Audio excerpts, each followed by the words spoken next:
Yes, people, yes. All right, I'm not gonna long this out too much. This is the Yeezus versus Born Sinner debate. It's the first Mitch and Suave debate. Let's get to know the people that's here. You all know who I am. I'm Suave, by the way. I'm Seeps. I'm Lorella. And I'm Josh. Josh is a guest today. He's gonna join us on this little debating panel. This is the Mitch and Suave team here. These are your bloggers. But we're just gonna get straight into things and talk about some of the topics like Yeezus versus Born Sinner. What's the better album? Yeezus. Why do you think it's Yeezus? Definitely Yeezus simply because it pushes boundaries. Like every Kanye album has pushed the boundaries. Like providing something new to hip hop. Like I think this is how I see Born Sinner as like a conservative hip hop album. If you're a thoroughbred hip hop fan, J. Cole's album resonates with you more. Yeah. But like Yeezus' album, it's like, you know, it's edgy. It's something that's outside the box. Although it's, you know, provocative, but in the same sense, I think it provides something new, a new sound. Is it in Kanye's top 3 album? No. Does that mean, is it good enough then? Ooh, but then again, that's like saying Jay's catalog. Jay's catalog's what, 12 albums? Yeah. So how much you gonna narrow it down to? What do you mean, how much am I gonna know? Like you're saying top 3 albums, but at the same because time, it's usually the top 3 in it. Gold, bronze, silver. That you usually have the top 3 things. Like I said in it, like each Yeezus album, each Ye album provides something different. Like even though I don't really like 808, it still provided a new sound, which has been imitated after. Yeah. Same with Yeezus, like it's gonna provide a new sound. I think that. But I don't actually think it provided a new sound. Really? Because people was using auto-tune before Kanye. I feel like Lil Wayne did it with Lollipop. Lil Wayne was doing it with songs. He was using auto-tune, and I feel like Kanye stemmed it from that. It's the sonic sound bed. It is the sonic sound bed, but where did it stem from? I don't think he would have done that if people like T-Pain and auto-tune wasn't. That whole sound wasn't becoming a part of it. At the same time, Kanye's added different producers and like the way he's brought Daft Punk in and stuff like that. One thing I've noticed is from this album, I've noticed he's taken sounds from his old album, older albums, and kind of brought it back. Updated it as well. Exactly. Like what sounds? Exactly. Watch Your Throne is My Beautiful Dark. Because on some of the tracks you can hear some of the old school Kanye, simplistic flow. But I didn't hear no soul. The old school Kanye is Bound to is a clear example. Yeah, Bound to. Even on the opener, on but I still don't think it's soulful at all. It's not as soulful. I think he's completely lost soul. And I think that's because he's lost soul in general. I think he's given up his soul. I'm going to take it a step further. No, but honestly, who here, does anyone here think it's top 3? I don't think it's top 3. In 2013, that's not good enough. But in 2013, not just like 40 minutes long. I feel like in 2013, it kind of vies for that top spot. It's the statement album. First half of the year, and how many great hip hop artists released the album in this first half of 2013? Obviously, usually French Montana, really? Like most hip hop albums are made to come out second and third quarter. Like, why is that? Why is that? Just simply for sales purposes. What, the Christmas and all exactly. those To release an album at this time with only 10 tracks. 10 tracks is a risky. But that's on a whole other thing as well. The 10 tracks.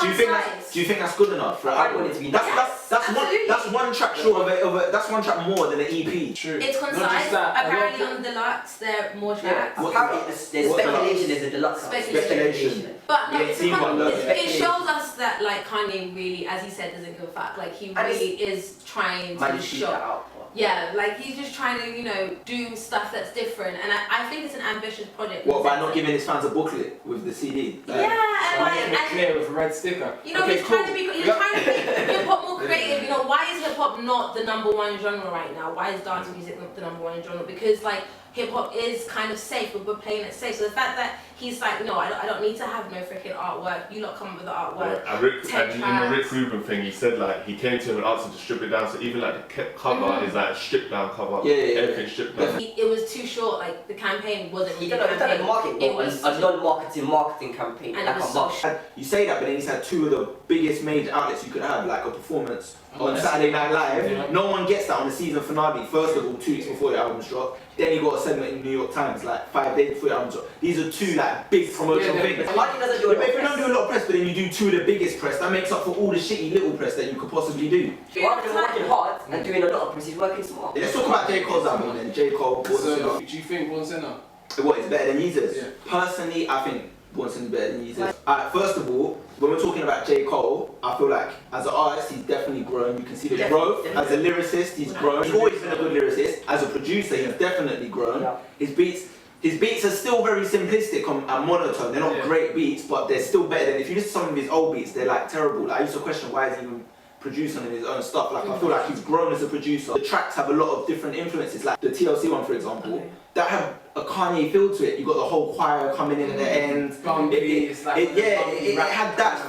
That's what I expect from Kanye at times. It's funny you say that. You just mentioned Kanye, but that's what Kanye's produced. Like that's what Kanye's produced to the industry, to the genre. Yeah, and now J. Cole's adopted that. So it's ironic that you said I wouldn't say he's adopted it. He's influenced by it. But everyone's influenced by different things. Of course, but if he was doing, if Kanye was still doing the stuff that other people were being influenced by, exactly. So let's look at them from a rap perspective then. Let's look at them from a rap perspective, yeah? Which as a rap album, because that's what they're gonna go down with. Look it on iTunes, it's gone down as a hip hop rap album. You can check the category. That's the whole point of Kanye's album, and there's a statement like he's trying to say, okay, cool, you can categorize me, but I won't conform to that category. Alright, so what is he doing? Is he singing? Who? Or Kanye, or is he rapping, or what is he doing? What's the majority of the album? It's a new wave, isn't it? No, what is the majority? What is he doing on the album? Rapping. Okay, alright, so I'm gonna take them as rap albums. It's listed as a rap album on iTunes. I'm gonna take them for what they are. Rap albums, yeah? But you know, like... I know iTunes is like it's the world's number one distributor and everything. Until Jay-Z Samsung thing comes along. But you know how with rock music you have like different kind of strains of rock. Like why can't rap have that? They can. No, it does. It does have that. It does have that. But I'm just putting it. But you're saying rappers like rap like what like the definition of rap is. Go back into what you're saying. Like, look, I'm just saying on a general scale, they're going to be compared as rap albums. They're not going to say Kanye West's album is a rock, techno, indie / rap. They're not. No one's going to say that. They're going to say they're two rap albums. It's good for hip hop. You know people love saying that. It's good for hip hop. Judge them as rap albums. J. Cole came with a better rap album. That's why J. Cole tried to keep it more core. J. Cole came with a conservative, boring rap album. In your opinion, who had a lot more to say? Who had a lot more to say? Because it seems like Kanye just talked about sex in a very profound way. Whereas J. Cole had many different topics. Funny how? For track breakdowns, yeah. I'm gonna talk about J. Cole's album. I'm talking about content as a rapper, yeah. Crooked Smile, he's promoting the fact that young people, you don't have to conform to societies. I'm not gonna fix my teeth. I'm cool with that. Hold on. It's just like a little uplifting song for young people. Cool. Chaining Day talking about how rappers and everyone are slaves. I'm not saying some of these things ain't been done before. They've definitely been done before. But it's the way he's executed it. He's executed in a different way. No, I didn't say a different way. I said you put his stamp on it. No, the way he's spitting. That's the problem. I think he did. Break that down for the people that don't actually understand. First and foremost, he's like, the first track he says like, sometimes I brag like, oh. Then you come down later down the album, oh, I hate rich people. So are you criticising him actually being a hypocrite? Not really. When Kanye West said no. He's